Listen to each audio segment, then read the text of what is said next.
1. I was out running errands and decided to fill up my tank since I was low. I pulled into a gas station owned by a mart that does not sell walls since I had a membership. One thing to note is that typically, during the daytime, it's always packed since the gas station is on a busy road that leads in and out of town. My car is a Volvo, so the gas tank is on the passenger side instead of the driver's side. Enough context, on to the story. I tried to pull up in line because I noticed someone finishing up. The cars are facing opposite to me because their tanks are normal. The driver in front of me finishes up, and I notice the pump behind them is also finishing up.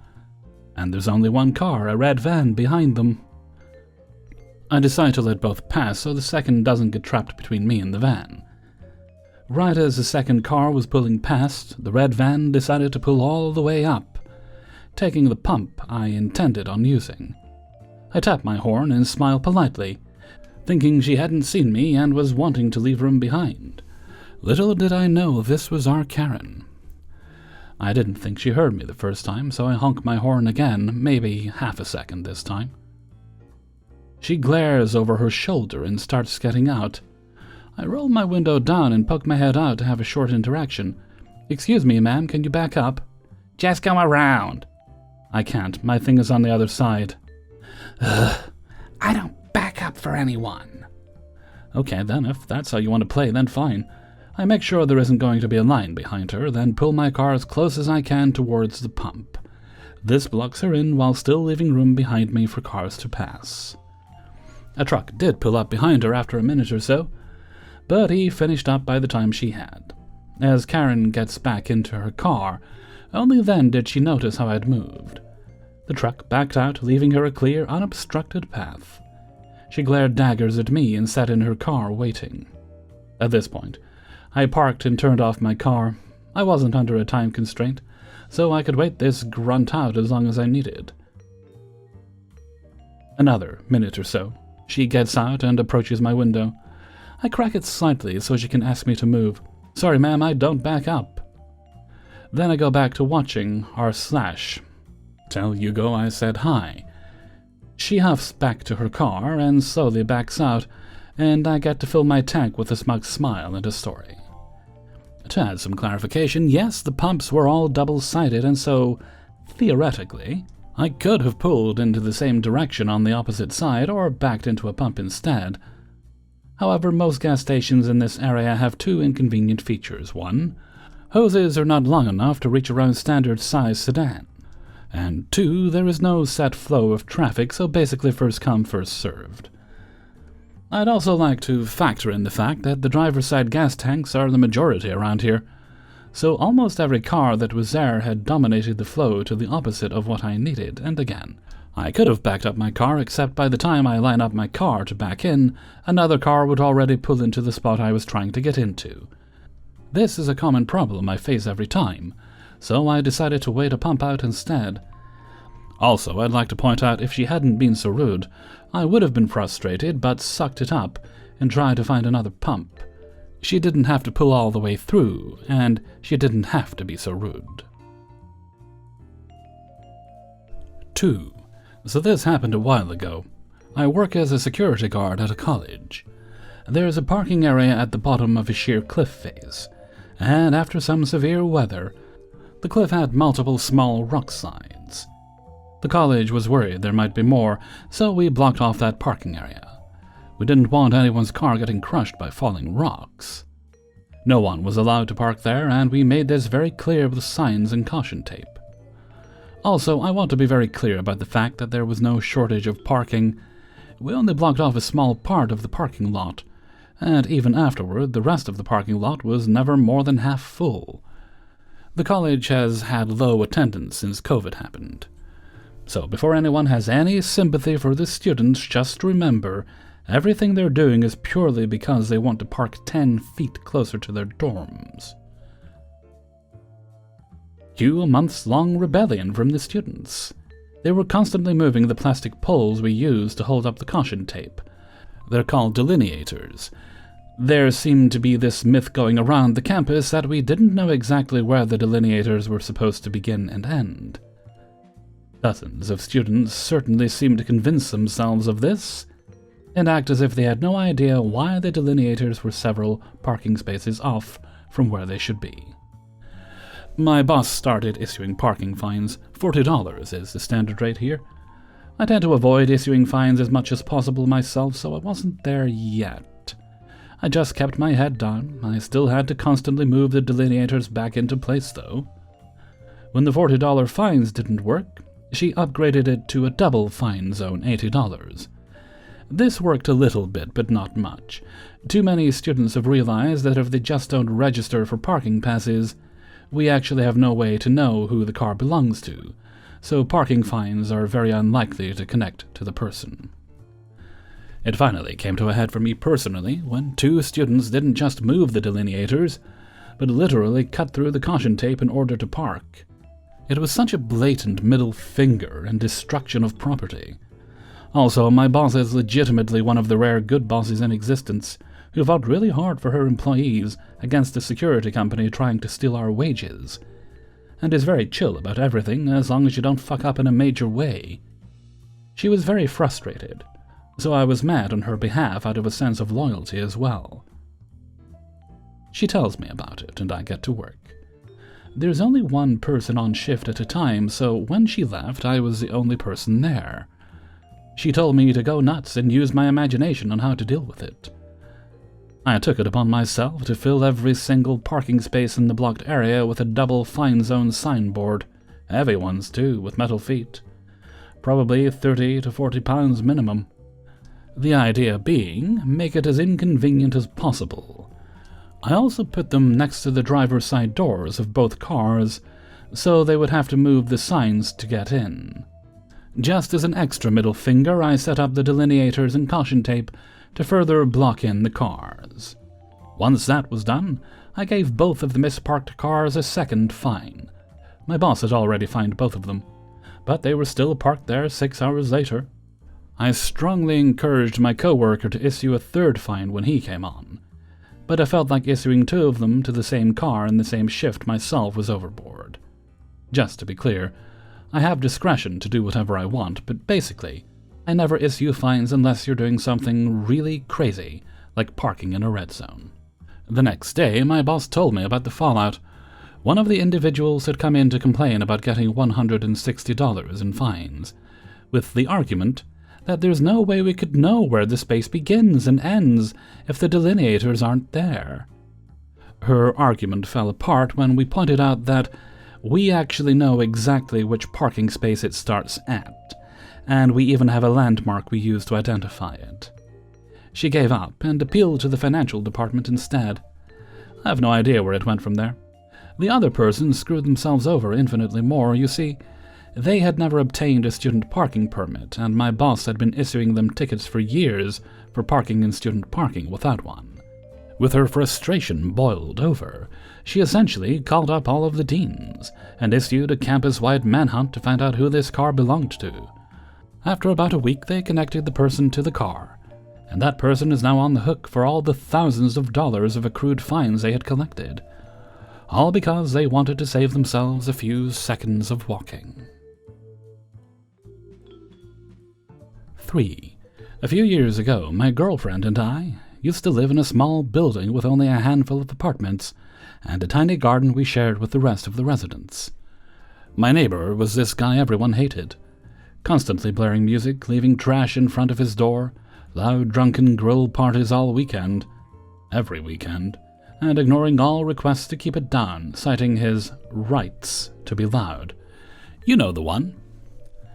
Our window had a direct view to the garden where he hosted said grill parties, despite numerous requests to let other people use the space too. And one day I noticed he had a similar sound system to ours. It required no authentication for a Bluetooth connection, so I wrote a program that would connect to his speakers the moment he turned them on, and played the same 15 seconds of gay porn sounds on repeat. He kept taking the speakers to the service, which obviously didn't help, so he bought a newer set.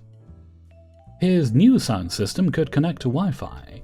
Since he made the mistake of loudly announcing his Wi-Fi password to his guests regularly, I connected to it, realized he never changed the default router password, and wrote another program that connected automatically and kept rotating his admin password. I even set up my old laptop to run this program continuously. I also kept streaming gay porn to his TV at random intervals, printed a luscious dick pic whenever his printer came online, and either abruptly changed the volume of his speakers every 47 minutes, or kept subtly increasing or decreasing it through several hours. I saw people from our ISP at his apartment several times trying to fix his network, to no avail. The moment they reset his Wi-Fi, my program was already there, changing the admin password. After about 3 months of this, they gave him a new router with a new password, which he never changed and promptly announced to his friends the following weekend. Instead of his usual blaring music, we listened to him yell and smash kitchenware the last few weeks before he finally moved out. It was like music to our ears nonetheless. Now, I get that the technical aspects of this might sound unfeasible to some, so let me clarify. I had his default Wi-Fi password that he never changed. Same for his router. We had the same ISP. Obviously, I knew the default password and which IP address it was running on. He gave me unfettered access to his whole home network, with zero hacking involved. At least 70% of the mentioned programs were just pre-recorded macros, so all I needed was some free time, nowhere near as impressive as it sounds at first. 4. So to start, over the past 12 months I've had to, on 3 separate occasions, had to get different medication tests done. First 2 were blood tests 4 months apart due to different concerns, and another for a non-blood test. What I didn't know was that there was significant out-of-pocket costs for each of these tests, like almost $300 each time that I wasn't informed of until I got the bill. Well, being paid in a high cost-of-living city because of my career choice, on top of student loan payments starting back up, and a few unexpected expenses pop up, this was going to be hard to pay off. That's when I decided to apply for a financial assistance program through my insurance. Now, you'd think that having such a program would be nice of my insurance, which sounds not even close to Razier temporary.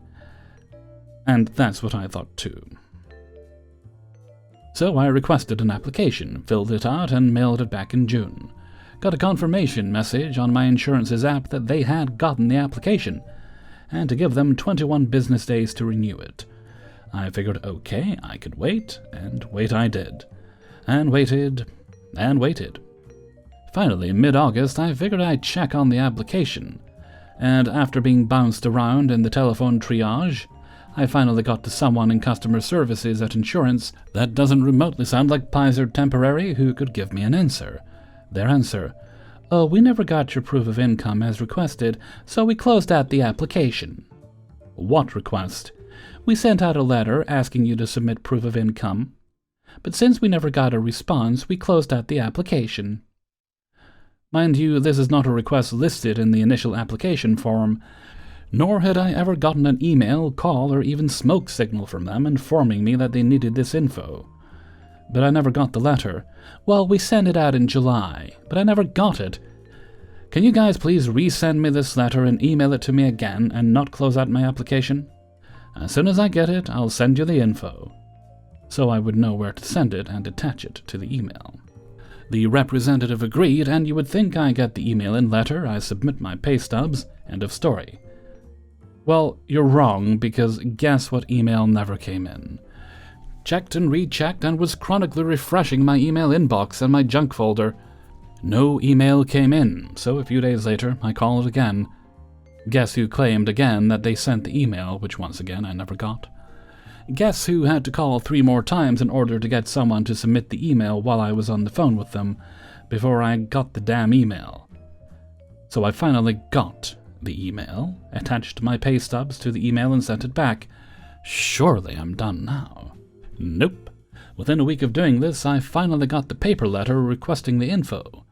1 day later, I got a paper letter saying that because I never sent them my pay stubs, they were closing out my application.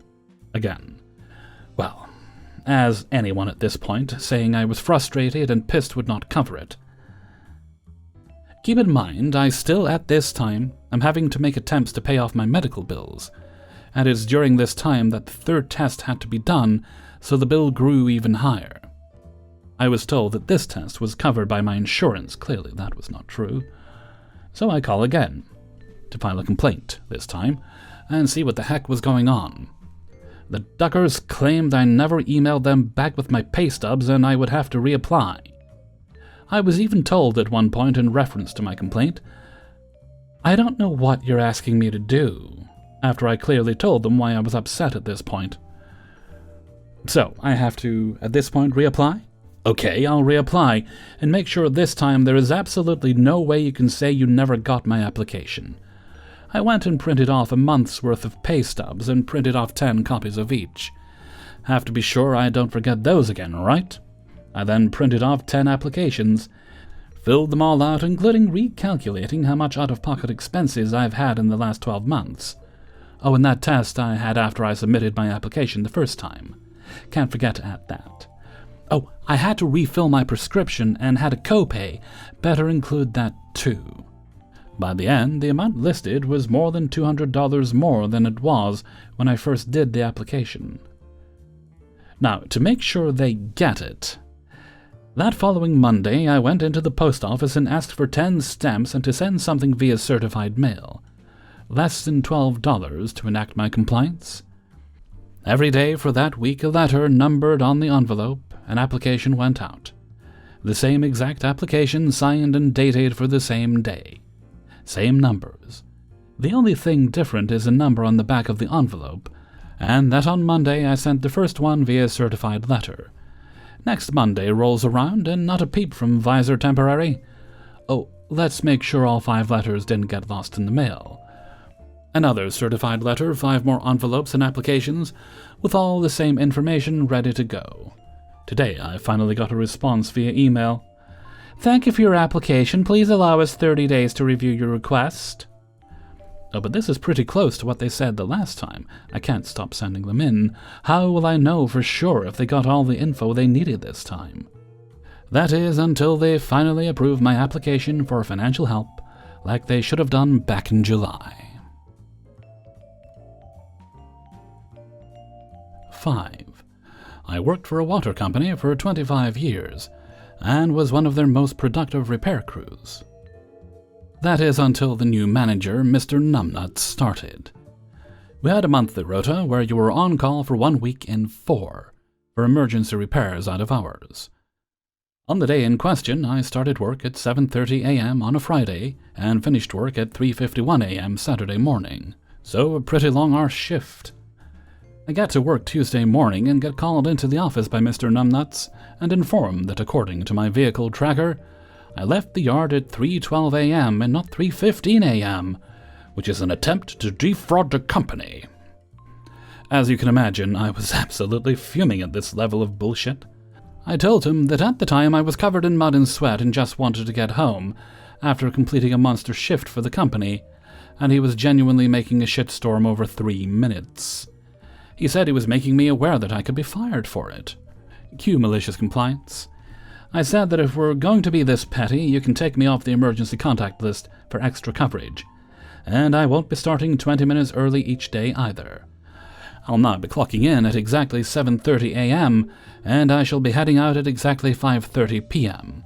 No deviation whatsoever, and you can explain to your bosses why productivity is down, and you're struggling to get coverage for emergencies. We'll then see how important your 3 minutes are when they're costing the company money. Little did I realize at the time, but the guy's job was bonus-related and linked to our productivity, which tanked after that because all the other gangs followed my lead, except the brown-nosed gangs, obviously. 3 weeks go by with an absolute shit-show in customer service complaints about their work not being carried out in a timely manner. My productivity dropped from 7 jobs per day down to 4. And Mr. Numbnuts gets called in by his boss to try to explain what is going on. He tried to spin some BS story that I turned all the guys against him for no reason, and this was the result. Little did he know that I'd actually trained his boss when he first started with the company 15 years before, and wanted to come out and find out what we do and experience how hard the job is. He surprised me by working a full month on the repair crews before going back to the office. Anyhow, the boss calls me in to find out what is really going on, so I explained how he'd used a tracker to monitor what time I'd left the yard, and that I'd guesstimated my finish time and overestimated by 3 minutes because I was absolutely knackered after working a shift from hell on call. Conclusion: manager was let go for misuse of the tracking system, as it's only supposed to be used for emergencies and not monitoring, and we all had our on-call system reviewed to cut the hours we were having to work. Hey everybody, Hellfreezer here, and thank you very much for listening to Revenge is Ice Cream, episode 300. Yes, we made it to episode 300.